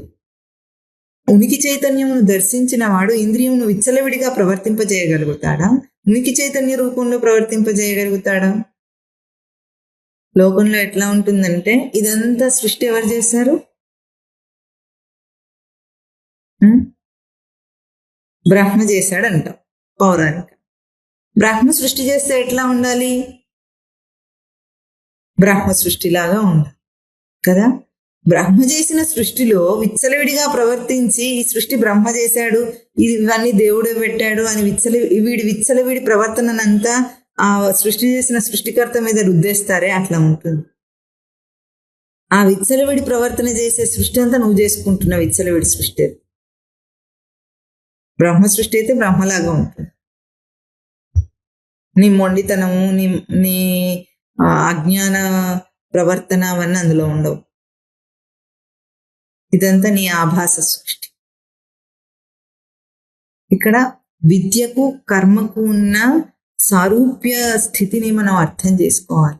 ఇక్కడ ప్రస్తావన చేసిన కర్మ ఇక్కడే కాదు, భగవద్గీతలో కూడా ఎన్నో చోట్ల కర్మ పదం వాడబడుతుంది. కర్మ అన్న ఆ ప్రయోగం చేసినప్పుడల్లా అక్కడ ఆ కర్మ పదమునకు ఆ సందర్భంలో ఏం చెప్తున్నారో అర్థం చేసుకోవాలి. కానీ అంతటా కర్మపదమే వాడబడింది కనుక వాళ్ళ ఇష్టం వచ్చిన పుర్రకు తోచిన అర్థం రాసుకుంటే అది భగవద్గీతను, భగవంతుని యొక్క ఆదేశమును దర్శనం చేసిన వాళ్ళెవరు. కనుక ఇక్కడ అవిరోధితయా కర్మ అన్నారు. లోకంలో చెప్పబడుతున్న ఈ కర్మలన్నీ కూడా అవిద్యను ఎందుకు తొలగించలేవంటే వాటికి విరోధం, అంటే నేరుగా వాటిని శుద్ధి చేయలేవు కనుక ఇక్కడ అర్థం అది. ఇంకా ఈ విషయంలో మనం ఇంకొక ఇక్కడ భగవద్గీత చేసిన ప్రస్తావనను అర్థం చేసుకుంటే, కర్మణి అకర్మ యహ పశ్యేత్ అకర్మణి చ కర్మ. కర్మయందు అకర్మను, అకర్మయందు కర్మను ఎవరు దర్శనం చేస్తారో వాడు బుద్ధిమాన్, మనుష్యేషు బుద్ధిమాన్. సహ యుక్త కృత్స్న కర్మకృత్, అంటే చేయవలసిన కర్మలన్నీ చేసినవాడు, సర్వకర్మలను ఆచరించిన వాడు అవుతాడు. దీనికే మన గురుదేవులు ఇంకా కూడా స్పష్టంగా అందించిన ఒక సూచన భగవద్గీతలో ఏమిటంటే, పనినేమో గుణకర్మనేమో చేయటం అన్నారు, సాధన కర్మనేమో ఆచరించటం అన్నారు. చేయటం అంటే కేవలం బయటగా చేసే క్రియాస్థానంలో, చేతులు కాళ్ళతో చేసే స్థానంలో ఒక పని రూపంలో కనిపించేది గుణకర్మ. అంటే కర్మస్థానం అక్కడ ఉంది. ఎప్పుడైతే సాధన కర్మ అన్న మాట మాట్లాడామో, ఆ సాధన కర్మ తనకు ఆచరణ స్థానం. అంటే తన స్మృతి యందు ప్రవర్తన, స్మృతి యందు ప్రవర్తన ఆచరణ అవుతుంది, కానీ ఇంద్రియమునందు ప్రవర్తన చేష్ట అవుతుంది. కనుక సాధన కర్మ అన్న ప్రస్తావన ఎక్కడెక్కడ ఎప్పుడెప్పుడు వచ్చినప్పటికీ కూడా అది స్మృతి యందు ప్రవర్తనగానే గుర్తించి మనం అక్కడ ప్రస్తావన చేసుకోవాలి సందర్భంలో. ఇక్కడ కర్మ యందు అకర్మని చూడాలంటున్నారు. ఈ ఇంద్రియ స్థానం నందు చేసే చేష్టలో తాను దర్శనం చేయవలసింది ఏమిటంటే, ఇంద్రియమునకు స్వతసిద్ధమైన తేజస్సు లేదు. ఇప్పుడు రాస్తున్నాం అనుకోండి, వంకర టింకరగా రాయటానికి అక్కడ కలమునకు గాని చేతికి గాని స్వేచ్ఛ లేదు. ఒకే కలం, అందరూ అదే కలంతో రాస్తారు. అయినా ఆ రాయటం అనే వంకర టింకరగా రాయటమా, కుదురుగా రాయటమో అనే ఆ వ్రాతప్రతి దాని అందు ఆ తేడా ఎక్కడుంది? కలమునకు స్వేచ్ఛ లేదు వంకర టింకరగా రాయటానికి, చేతికి స్వేచ్ఛ లేదు. చేతిని ఆడించేవాడు ఎట్లా ఆడిస్తే ఆ అక్షరాలు అట్లా వచ్చేస్తాయి.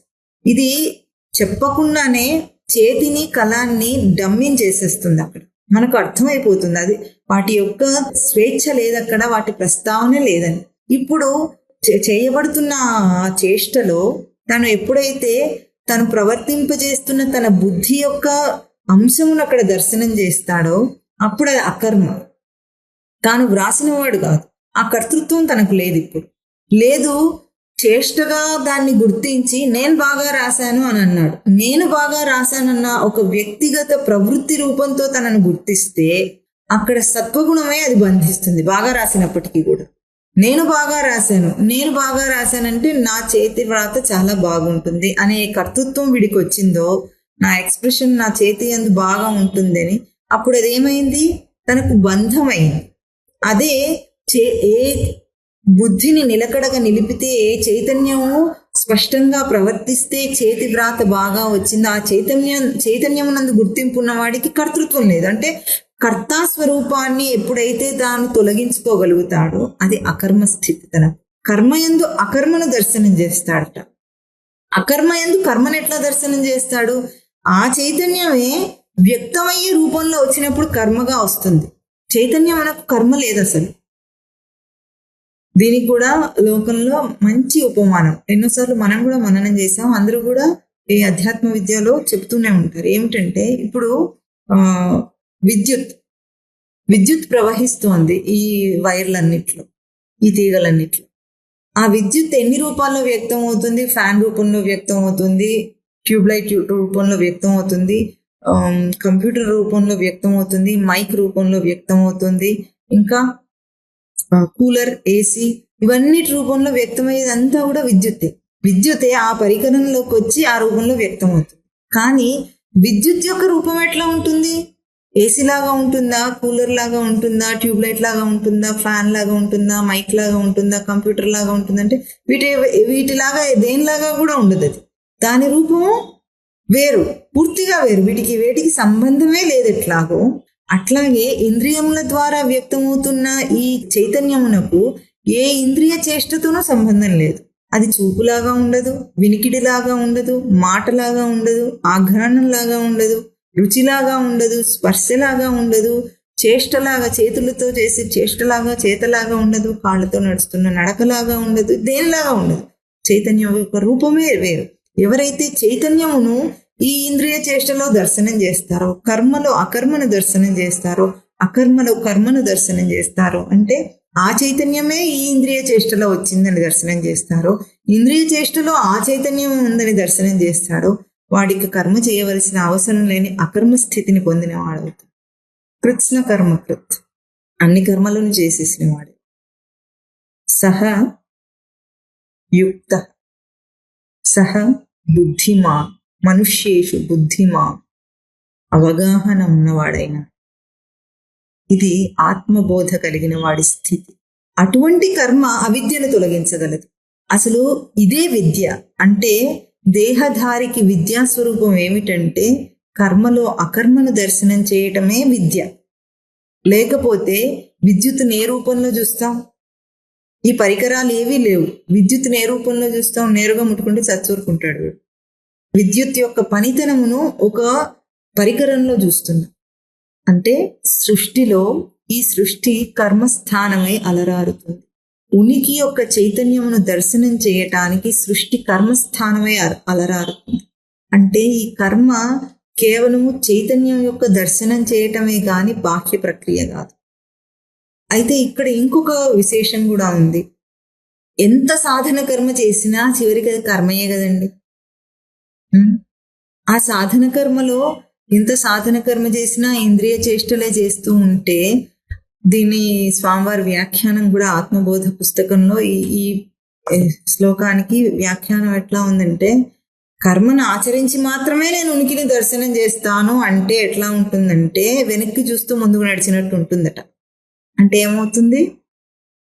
వెనక్కి చూస్తూ ముందుకు నడిస్తే ఏమవుతుంది? బొక్క బొర్లు పడతాడు. ఈ దేహధారిగా కర్మయందు అకర్మ స్థితిని అభ్యాసం చేసిన వాడికి కర్మ నుండి ఉపసంహారం అనే అభ్యాసము చాలా అవసరం. ఇది చేయాలి సాధన. అస్తమానం కర్మలు చేస్తున్నాను కదా అని నేను ఇంకా లోకంలో పడి తిరుగుతూ ఇది కర్మ అండి, సాధన కర్మ చేస్తున్నానండి అని అనటం కాదు. ఈ ఇంద్రియ చేష్టల నుండి ఉపసంహార స్థితిని ఒక సాధకుడు అభ్యాసం చేస్తే తన విద్యాస్వరూపం తనకు స్పష్టతకు వస్తుంది. బయట దర్శనం చేస్తాడు, కర్మలోనే దర్శనం చేస్తాడు. కానీ ఎంత దాకా? ఒక ఇంజనీర్ ఉన్నాడు అనుకోండి, వాడికి ఏమొచ్చు? ఇల్లు కట్టడం వచ్చు. కడుతూనే ఉంటాడా అస్తమానం? నా విద్య ఇదే కనుక నేను ఆ విద్యలోనే నా విద్యాస్వరూపాన్ని దర్శనం చేస్తానని జీవిత పర్యంతం కడుతూనే ఉన్నాడు అనుకోండి, అప్పుడు ఏమవుతుంది? కర్మబంధంలో చిక్కుకుంటాడు. వంట వచ్చిన వాళ్ళు ఉన్నారు, నాకు వంట చేయటం వచ్చు కనుక జీవితాంతం వంట చేస్తూనే ఉండటమైనా. తన విద్యాస్వరూపం దర్శనం చేయాలంటే వంట చేయకపోతే ఇంకా నేను విద్యను చూడలేను, నా విద్యాస్వరూపం నాకు అర్థం కాదు, నా సచ్చిదానంద స్వరూపం నాకు అర్థం కాదు అనుకుంటూ వంట చేస్తూనే ఉంటాడా? చేయాలా? అదే వెనక్కి చూస్తూ ముందుకు నడవటం అంటున్నారు ఇక్కడ స్వామి. ఎంతకాలం ఈ అభ్యాసం అంటే, తన అకర్మ స్థితి తనకు అర్థమైతే ఇంకా ప్రయోగం చేయడు. అకర్మ స్థితిని అర్థం చేసుకొని కర్మ నుండి ఉపసంహారం చేసుకుంటాడు. ఇది తనకు విద్య అవుతుంది, నిజమైన విద్య అవుతుంది. అంటే తన సచ్చిదానంద స్మృతిని, ఇప్పుడు పోయిన వారం కూడా మనం ఒక ఉపమానం మననం చేశాం. ఒక గుడ్డివాడు ఉన్నాడు అనుకోండి, గుడ్డివాడు స్పర్శ లేని వాడికి ఒక వస్తువు యొక్క అస్తిత్వాన్ని మనం చెప్పలేము అన్నాం. అక్కడ అర్థం ఏమిటంటే వాడికి ఆ రెండు ఇంద్రియ గ్రహింపులు కూడా లేవు. అంత మాత్రం చేత నేను అన్న అంతఃస్ఫురణ వాడికి లేకుండా లేదు. అది ఆ ఉపమానంలో ఎట్లాగో అట్లాగే ఇంద్రియ చేష్టలోనే నేను దర్శనం చేస్తాను అని అన్నప్పుడు అది అకర్మగా చేస్తున్నప్పటికీ కూడా వాడు ఆ అభ్యాసమునందు బంధింపబడతాడు అంటుంది ఈ శ్లోకం ఇంకా విశేషంగా. అందుకే కర్మ నుండి వెనుదిరగటం, కర్మ నుండి ఉపసంహారం చేసుకోవటము నిజమైన అకర్మ స్థితి. అందుకే వాడు కృత్స్న కర్మ చేయవలసిన కర్మలన్నీ చేసేసిన వాడైపోయినాడు. ఇంకా చేయడానికి ఏం లేదు వాడికి. కన్ను చూడకపోయినా తన సచ్చిదానందముల స్వరూపమును తను గుర్తించగలడు. చెవి వినకపోయినా సచ్చిదానంద స్వరూపమును దర్శనం చేయగలడు. నోటితో మాట్లాడకపోయినా వాడికి సచ్చిదానంద స్వరూపము తెలుస్తూ ఉంటుంది. ఆఘ్రాణం చేయకపోయినా, బయటి వాసనలేవి లేకపోయినా తన సచ్చిదానంద స్వరూపం తెలుస్తుంది. ఎంతకాలం ఈ ప్రయోగం? ఎవరు ఇట్లా తన కర్మను అకర్మయందే నిక్షిప్తం చేస్తాడో, అకర్మకు ఉపసంహారం చేసుకుంటాడో, ఆ అకర్మ స్థితి నిజమైన విద్య అయి తన అవిద్యను తొలగిస్తుంది. ఎందుకంటే నిజానికి జీవుడుగా తాను వచ్చాననుకోవటము, ఈ దేహధారిగా ఇంద్రియ ప్రవర్తనలు చేస్తున్నాననుకోవటము, ఇంద్రియముల ద్వారా మనసు ఊహించిన సృష్టినంతా కల్పించుకోవటము అబద్ధం. కల్పన, ఊహాకల్పన మాత్రమే. ఇది ఎప్పుడైతే దీన్ని అవకాశంగా తీసుకొని, అంటే ఈ ఊహను అవకాశంగా తీసుకొని, ఈ కల్పనా జీవితాన్ని అవకాశంగా తీసుకొని తన విద్యాస్వరూపాన్ని దర్శనం చేస్తాడో వాడికే అవిద్య తొలగింది. అవిద్య అంటే ఇక్కడ ఏమిటంటే తాను ఈ దేహధారిగా ఉన్నాననుకోవడం కూడా అవిద్యయే. సముద్రంలో ఒక బుడగ, నురుగు అల, సముద్రపు నీరు. ఇవన్నీ కూడా ఏ రూపాలు? దేన్ని తాకినా మన చేతికి ఏమంటుతుంది? బుడగం తగిలితే ఏమంటుతుంది? తడి. నురగం తగిలితే తడి. అలను మొత్తం ఇట్లా తగిలితే లోతుగా తడే. సముద్ర గర్భంలో చేయముంచిన తడే. అంటే సముద్రపు యొక్క నీటికి అల, నురగ, బుడగ అనేవి ఎట్లాగైతే వికల్ప రూపంలో, తడి అన్నదే ఆ సముద్రపు నీటి యొక్క స్వరూప లక్షణము, అట్లాగే ఈ బయటికి వ్యక్తమైన, దేహధారిగా వ్యక్తమైన, ఇంద్రియ గ్రహింపుల ద్వారా వ్యక్తమవుతున్న స్వరూపం సచ్చిదానంద స్వరూపమైన తన నిజ స్వరూపమునకు వికల్ప రూపం. కనుక కర్మ ద్వారా తాను ఏ విద్యాస్థితిని అనుభవంలోకి తీసుకున్నాడో ఆ విద్యలోకి కర్మను ఉపసంహారం చేసుకోవటం నిజమైన జ్ఞాని చేసే సాధన. సాధన కూడా కాదు, అది సాధనకు ముగింపు.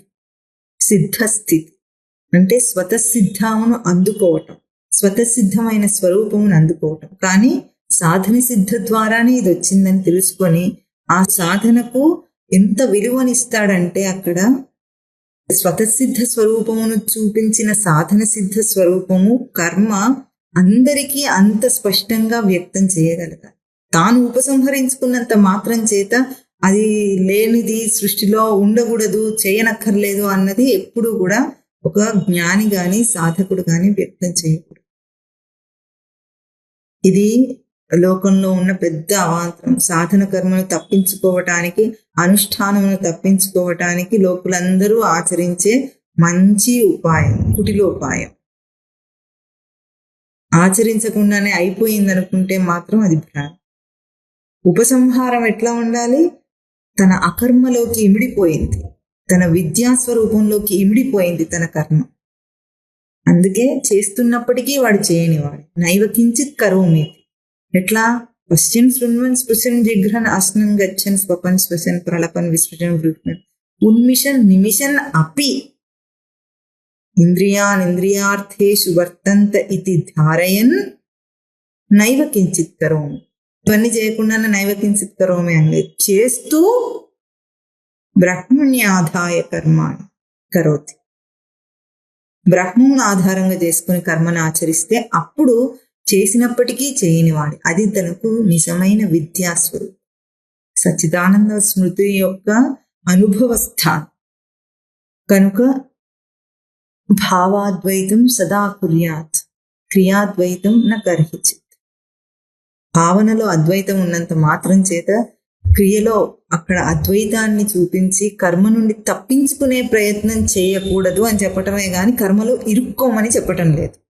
ఈ భేదాన్ని బాగా సాధకులు గుర్తించాలి. కర్మ బంధం అన్నప్పుడు కూడా ఎట్లాగూ కర్మ సత్యం అనుకొని చేయొద్దు, కర్మ విద్యాస్వరూపం అనుకొని చెయ్యి. సాధన కర్మ విద్యాస్వరూపం కావాలి తనకు, కానీ మూఢాచారం కాకూడదు. సంవత్సరాల తరబడి శ్రవణం చేసి, సంవత్సరాల తరబడి నియమాన్ని ఆచరించి కూడా అది మూఢంగానే ఆచరిస్తే చివరకు తనకు అందులో ఏ సద్భావన రావాలో అది రాదు. సత్ అనే అంశం అక్కడ దర్శనం చేస్తే అది సత్కర్మ అవుతుంది, శుచి అవుతుంది. లోకంలోని బ్రాహ్మణులందరూ అట్లాగే దాన్ని భ్రష్టు పట్టించారు. ఇప్పుడు వాళ్ళు ఆచరించటం లేదు గనక ఒక సాధకుడికి మనం అది వాళ్ళని చూపించి ఆదర్శంగా నిలపటానికి లేని రోజులు వచ్చాయి. ఒక స్త్రీ పతివ్రతగా వర్తిస్తే ఆ స్త్రీ యొక్క ఆదర్శాన్ని చూపించి లోకాన్ని అదొక ఉపమానంగా చూపించి కట్టుబాటును నేర్పించవలసిన ఉపమానం ఈరోజు చెప్పటానికి లేదు. మనం బ్రాహ్మణుల అనుష్ఠానాన్ని ఉపమానంగా చూపించి సాధకులందరినీ మనం ప్రోత్సహించడానికి లేకుండా అయింది ప్రస్తుతంలో. ఇప్పుడు లోకంలో ఏ ఉపమానం చెప్పాలన్నా కష్టమే, అన్నీ భ్రష్టు పట్టిపోయినాయి. కనుక కర్మ, అకర్మ, వికర్మ, విద్య, అవిద్య అనే స్వరూపముల యొక్క ఆ పదములతో చెప్పిన ఆ అంశములను బాగా విచారణ చేసుకుని తను ఏ స్థితిలో ఆచరిస్తున్నాడో, అతిక్రమణ అనేది క్రియాద్వైతం చేస్తున్నాడో భావాద్వైతం చేస్తున్నాడో బాగా తనలో తానే విచారణ చేసుకుని గుర్తించిన సాధకుడు తన నిజస్వరూపాన్ని చూసిన వాడైతే ఈ పదములతో చేసిన ఆ భ్రాంతిలో పడడు. ఇవి పదములతో చేస్తున్న ఒక జాలం కాదు. అర్థం చేసుకోవటానికి ఇన్ని స్థానాలలో నువ్వు ఉన్నావు, నీ అవగాహన ఇన్ని రూపాలలో ఉంది. ఏది సరైన రూపం అని నువ్వు పిక్ చేస్తావు అంటే దాన్ని పట్టేసుకుంటావు నీ స్వరూపాన్ని, అది నీ చేతుల్లోనే ఉంది. భ్రాంతి కాదు, చేయకుండానే అయిపోయింది అనుకోవచ్చు. ఇది సాధనలో పెద్ద అవాంతరం. ఇటువంటి శ్లోకాలను చూపించి దేన్నైనా సరే అతిక్రమించడానికి లోకంలో అందరూ ఇప్పుడు రెడీగా ఉన్నారు.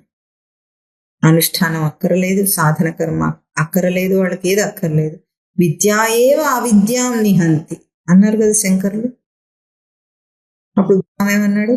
కర్మణైవ హి సంసిద్ధిం ఆస్థిత జనకాదయ అన్నాడు. కర్మణైవ హి జనకాదయ సంసిద్ధిం ఆస్థిత. కర్మచేతనే పొందారు వాడు. నువ్వు దాటేసిన వాడి అనుకున్నప్పటికీ లోక సంగ్రహమేవాపి సంపశ్చన్ కర్తుమర్హసి. లోకుల కోసమైనా నువ్వు ఆచరించదగిన వాడవే. దాన్ని కాదని తీసేయడానికి నీకు అధికారం లేదు అక్కడ. కనుక అక్కడక్కడ శాస్త్రాల్లో ఉన్న వాక్యాలను కూర్చుకొని ఇది చేయొచ్చు, అది చేయొచ్చు, ఇది వదిలేయచ్చు, అది వదిలేయచ్చు కాదు. ఏ దృష్టితో ఏం చేస్తున్నావు గుర్తించు, దాంట్లో ఇరుక్కో. ప్రయోగం పూర్ణమైతే, దర్శనం అయిందనుకుంటే ఉపసంహారం చేసుకో. లోకంలో నేను చేస్తున్న పని, నీ వృత్తి ధర్మాన్ని కర్మ అన్న పేరుతో చెప్పుకొని లోకంలో అందరూ అట్లాగే ఉన్నారు ఇప్పుడు. ఒక ఆయన ఏం చెప్తాడంటే, టీచర్కి ఏమిటి ఆయన స్వధర్మం? టీచింగ్. లాయర్కి ఏమిటి స్వధర్మం? వాదించటం, కేసులు వాదించటం. డాక్టర్కి ఏమిటి స్వధర్మం? రోగులకు వైద్యం చేయటం. కార్పెంటర్కి స్వధర్మం చెక్కతో పరికరాలు చేయటం. కుమ్మరివాడికి ఏమిటి స్వధర్మం? మట్టితో కుండలు చేయటం. ఇదే స్వధర్మం అన్నట్ట. కృష్ణుడు చెప్పింది ఇదేనట స్వధర్మం. నీ నీ నీ ధర్మాన్ని నువ్వు ఆచరించు. ఇట్లా లోకంలో బోధ చేసే వాళ్ళు కూడా చాలా మంది ఉన్నారు. కనుక పుట్టింది కుండలు చేయటానికనో, డాక్టర్గా నేను వైద్యం చేయటానికనో, అదే నాకు సర్వస్వం అనో ఇరుక్కోకూడదు. దీనికి కూడా మంచి ఉపమానం, ఇది నిజంగా జరిగిన కథ. ఒక పోలీస్ ఇన్స్పెక్టర్, హైయెస్ట్ హోదాలో ఉన్న పోలీస్ ఇన్స్పెక్టర్, అతను కృష్ణ భక్తుడట. ఎప్పుడు నామస్మరణ చేస్తూనే ఉంటాడు. మామూలుగా పోలీస్ ఆఫీసర్ అంటే ఎట్లా ఉంటాడు? సీరియస్గా, అందరినీ భయపెట్టేటట్టుగా ఉండేలాగా ఉంటారు అందరూ. మామూలుగా అట్లా ఊహించుకుంటారు. ఇతను మాత్రం స్టేషన్లో ప్రవేశిస్తూ ఉంటేనే ఏం చేస్తాడు? కృష్ణ స్మరణ చేసుకుంటూ లీనమై హాయిగా వచ్చేవాడు. ఆ స్టేషన్కి ఆయనే హెడ్ కాబట్టి ఆయన ఎవరిని ఏం అనటానికి లేదు, ఎవరు ఏం అనేవాళ్ళు కాదు. కానీ అంతకంటే హయ్యర్ అఫీషియల్స్ ఉంటారు కదా, వాళ్ళకి ఎప్పుడో అప్పుడు ఈ విషయం తెలిస్తే ఎట్లా ఉంటుంది? మీరు అట్లా భజనలు చేసుకుంటూ ఉంటే, నామస్మరణలో లీనమైపోయి ఉంటే, ఇంకా మీకు సబార్డినేట్స్ అందరూ మీ మాట ఎట్లా వింటారు అని అంటున్నారు. అంటే సాధారణంగా అట్లా కఠినంగా ఉండలేడు కదా. నామస్మరణ చేస్తున్నప్పుడు సౌమ్యంగానే ఉంటాడు. ఇప్పుడు అందరినీ అదిలించాలంటే సౌమ్యత పనికిరాదు. కనుక ఆ పోలీస్ ఇన్స్పెక్టర్ వృత్తికి ఏం ఉండాలి? ఇప్పుడు ఆ సౌమ్యత పనికి రావటం లేదు. అప్పుడు ఏం చేశాడు ఈయన? ఇట్లాగే చాలా మంది కంప్లైంట్స్ ఇస్తున్న కొద్దీ ఏం చేశాడు? సరే అయితే నా భజన మీకు కష్టంగా ఉంటే, నా నామస్మరణ మీకు కష్టంగా ఉంటే నేను రిజైన్ చేస్తానన్నాడు. అంతేగాని పోలీస్ ఇన్స్పెక్టర్ వృత్తిలో నేను ఇట్లా కఠినంగా ఉండాలి అని తనకిష్టమైన తన సాధన మార్గాన్ని, అంటే నామస్మరణ చేయటాన్ని అతను వదిలేయలేదు. సర్వధర్మాన్ పరిత్యజ్య అంటే అర్థం అది. ఏ ధర్మాలు నీకు అక్కడ సత్యం కాదు, తాత్కాలిక సత్యాలు అవన్నీ. దానికోసం నా జీవధర్మాన్ని, అంటే జీవుడిగా నేను ఎదగవలసిన ఆ ప్రక్రియను, సాధన కోసం అడ్డొచ్చిందంటే దాన్ని వదిలేస్తా. అదే ఆ కర్మయే నాకు నియమింపబడింది, అది నా స్వధర్మం అనుకొని చేస్తే కర్మబంధంలోనే చిక్కుకుంటా. కనుక సాధన కర్మ కోసం తాను ఏం ఆచరిస్తున్నాడంటే బయటగా చెప్పబడిన పనులు కాదు అని బాగా గుర్తించి ఏ అకర్మ స్థితిని తాను ప్రయోగించి దర్శనం చేస్తాడో అదే విద్యా స్వరూపమై, తన సచ్చిదానంద స్వరూపమై, ఆ సచ్చిదానంద స్వరూపముల యందు ఎరుకలేని తన అవిద్యను తొలగిస్తుంది. అదే కర్మకు ఉపసంహార స్థితి అవుతుంది. కనుక ఇక్కడ అవిరోధితయా, విరోధం లేదట కర్మ. అందుకని అవిద్యను నేరుగా తొలగించలేదు, అంతేగాని కర్మ చేత అవిద్య పోదని చెప్పలేదు ఆయన. ఇక్కడ విద్య ఎట్లా వస్తుంది అన్నది మనం బాగా గుర్తించాలి. చీకటిని తొలగించాలంటే దీపం వెలిగిస్తే చీకటి తొలగుతుంది అన్న ఏ తెలివి తనకుందో ఆ తెలివి ద్వారా దీపం వెలిగించటం అనే ప్రక్రియ చేస్తున్నాడు. ఆ ప్రక్రియే అకర్మగా చేసే కర్మ. అది తనకు విద్యాస్వరూపం. కనుక పోయిన శ్లోకంలో కానీ ఈ శ్లోకంలో కానీ శంకరులు ఒక మీమాంసను తీసుకురాలేదు, వాదమును తీసుకురాలేదు. భక్తి కంటే జ్ఞానం గొప్పదని కానీ, కర్మ కంటే జ్ఞానం గొప్పదని కానీ, కర్మ కంటే విద్య గొప్పదని కానీ ఆయన మీమాంస తీసుకురాలేదని మనం అర్థం చేసుకుని తాత్పర్య సహితంగా ప్రహ్లాదుడు ఒక మాట చెప్తాడు, భక్తిని ఆచరించలే తాత్పర్య సంయుక్తుడై దంతియూధపు చందనున భక్తిని ఆచరించవరే అంట. ఏనుగుల గుంపంతా పుష్టిగా భక్తిని ఆచరించాలి, తాత్పర్యంతో కూడిన భక్తి. అట్లాగే ఏ పని చేసినా సరే ఇక్కడ శంకరుల ఉద్దేశం ఏమంటే తాత్పర్యమును తెలుసుకొని చేస్తే తన ప్రతి సాధన కూడా అజ్ఞానమును అవిద్యను తొలగించేదే అవుతుంది. ముక్కు మూసుకొని తపస్సు చేయమని చెప్పలేదు ఆయన. కేవలము శాస్త్రంలోని శ్లోకాలను చదువుమని చెప్పలేదు. కర్మ చేయకుండా జ్ఞానం అంటే శాస్త్రాలన్నీ వళ్ళ వేయటం కాదు. అట్లా చేసిన వాడికి ఏం రాదు, పండితం మన్యుడు అవుతాడు వాడు, అప్పుడు శాస్త్ర కోవిదుడు అవుతాడు. కనుక ఇక్కడ తాత్పర్యమును అర్థం చేసుకొని విద్య అవిద్యల యొక్క స్వరూపాన్ని సాధకుడు తనలోనే దర్శనం చేయాలి. ఇవి ఎప్పుడెప్పుడు ఎట్లా ఉంటాయంటే విద్య ఒక్కసారి వచ్చేస్తే ఇంకా అవిద్యకు తావు లేదన్నట్లుగా కాదు. ఒక అంశంలో, ఒక సాధనాంశంలో విద్యాస్వరూపమై తానై తన అవిద్యను తొలగింపజేసుకున్నవాడు ఇంకో స్వరూపంలో దాన్ని గుర్తించలేక అవిద్య పాలవుతున్నాడు. అంటే ఒక ప్రయోగంలో గుర్తించగలుగుతున్నాడు, ఇంకో ప్రయోగంలో గుర్తించలేకపోతున్నాడు. అట్లా కూడా సాధన స్థితిలో జరుగుతూ ఉంటుంది. ప్రతి అంశంలోనూ తన విద్యాస్వరూపం అంటే సచ్చిదానందముల ప్రయోగమును దర్శనం చేస్తూ అప్పుడు ఆ సచ్చిదానందముల దుష్ట ప్రయోగమును తొలగించగలడు, ఎరుకలేని స్థితిని దాటగలడు. ఈ ఎరుక గుర్తింపు అన్నదే అన్నిటికంటే ముఖ్యమైన అంశం. సృష్టిలో లోటేమీ లేదు, మనందరికీ ఎరుక లేదని, తెలియటం లేదు. చెప్పండి. అవిరోధితయా కర్మ అవిరోధితయా కర్మ న అవిద్యాం వినివర్తయేత్. విద్యా అవిద్యాం నిహంత్యేవ.